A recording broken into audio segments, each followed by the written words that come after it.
All right, see you later. Okay, bye. So Raney, tell us about the plane. They work every bit as good as anything that a Nant has ever put out.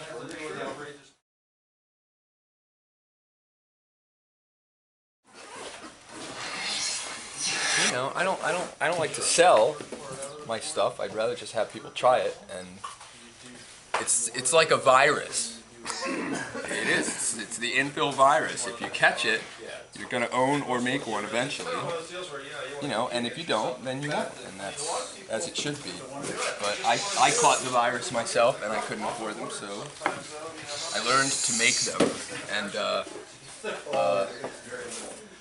I think they work pretty well. I caught it in about 2004. Actually, I saw one of Conrad Sauer's small coffins, and I wanted one real badly. And I would say it took me 3 years to get up the nerve to just take a shot at one, and about 3 more before they came out the way where I was happy with the results. And so what made you decide to go in to start making them for a living? Yeah. All right, so 2 things. First of all, because you just simply, you can only have so many in your shop, you know, and they have to go somewhere. But the other thing is, and it's the same thing with furniture, that, you know, when I started realizing with furniture that the furniture I was making, the weak point in the furniture by far was the quality of wood, because if I'm making it for myself, I'm pretty chintzy about the wood, and it's hard to justify the materials that really kind of turn into world class if it's just for you. But if you're doing it professionally, the standards automatically change, and there's a lot more justification for, you know, seeking out really expensive rosewoods, which are pretty necessary for this sort of planes.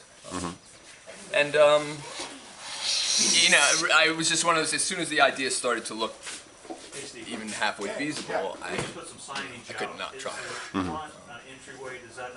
You know, it's a nice way of life. You make these little hammers too, and show us tell us why you make those hammers that go with your planes, and show us a little bit about how you use them and what they're made of. Is that rawhide on one end? Yeah. So the hammers, I'm not. I never really wanted to be a hammer maker, but the problem is particularly on wedged planes.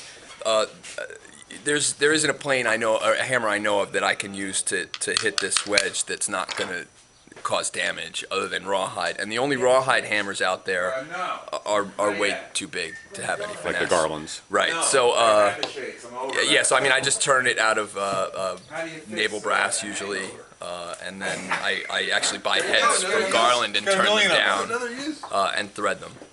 So, you know, I actually have a couple at home with wooden heads on them as well, but it just purely was an absolute need for a rawhide mallet that had a little sensitivity and finesse to it, and there isn't one. People are confused about how to adjust these, so show us how you adjust a wedge plane, wedge infill plane. All right, so there's two primary methods. There's either visual or tactile. With touch. I tend to use touch more. If you use visual, you can sight down the plane, and it helps to have a white piece of paper or something behind it, but you can see when the blade starts to pop out, and as soon as it pops out, you're probably there. I actually just use my fingers. I'm used to it. I don't cut myself much. You're a sensitive guy. Very much. Yeah, you know, I tend to wear my fingers out on sharpening stones more than cut them. So I just get it set, and actually you can set the wedge pretty well by hand. It doesn't require a lot of force, but and then I'll just give it a tap. So I'm set pretty much right at the edge now, and I'm not going to be getting any cut yet. But I've got, you know, probably 3 or 4 thousandths that the blade needs to go down, and so I just tap down until I can feel the blade moving against my 2 fingers. Sure, I'll get you as big as they are. Okay, so I'm starting to get a cut on the left side there, but not on the right, so a couple taps of adjustment. Bam! There goes the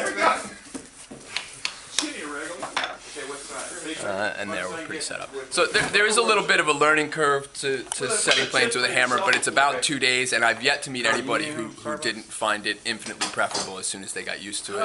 So tell us how you back out the iron. Do you use the sneck? Like if your cut's too deep, do you sneck it, or do you use the strike on the back?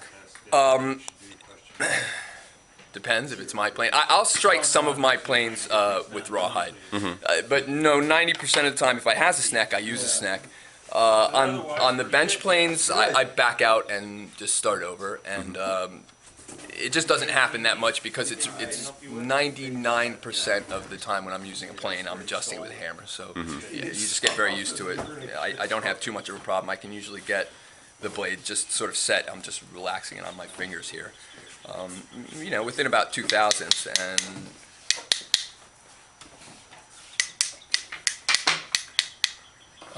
and once the So now you're making miters, small smoothers, panels.